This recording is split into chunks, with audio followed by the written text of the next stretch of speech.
When we need a word to describe someone who's particularly clever and devious, we often settle on Machiavelli, the Prince of Darkness, who lived in Florence and who, 500 years ago, wrote what was to become the ultimate spin doctor's manual. It's called The Prince, and that's not my description of the book.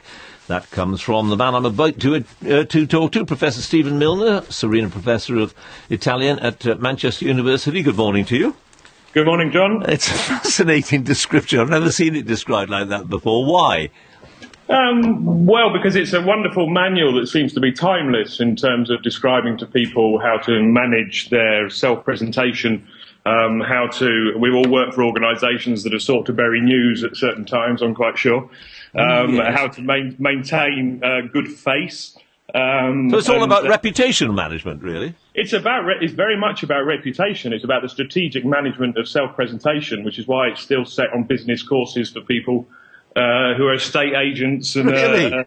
are working in sales. I didn't realise that it was. So, because you're an expert, obviously, on Machiavelli. In fact, didn't you discover the original copy of a proclamation calling for his arrest?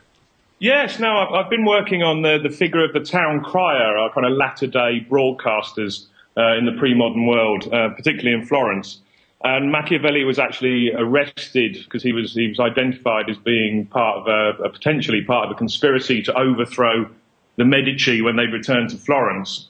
And so they captured him and they sent out this proclamation through the streets of Florence that were issued by the city's town crier, asking for people to hand over information to the police force within the hour. There was some urgency about his capture. He seems to have been kind of public enemy number one in Florence at that particular moment. And I came across the document whilst looking through a whole series of these proclamations, because I was interested in looking at the way that information circulates within cities in the pre-modern period. Fascinating. But he really was a significant character. Yes, no, he engendered quite a degree of jealousy amongst his contemporaries because he actually wasn't a member of the political class. He was actually a civil servant.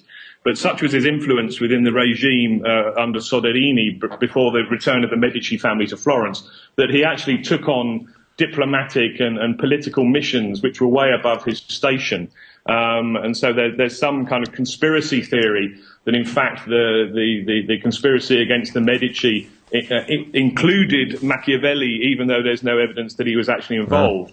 And even though they tortured him, he wasn't actually found to be guilty of complicity within the plot. But nevertheless, they kept him under very close house arrest on a farm outside the city. Wow. And that's where he actually started to write The Prince.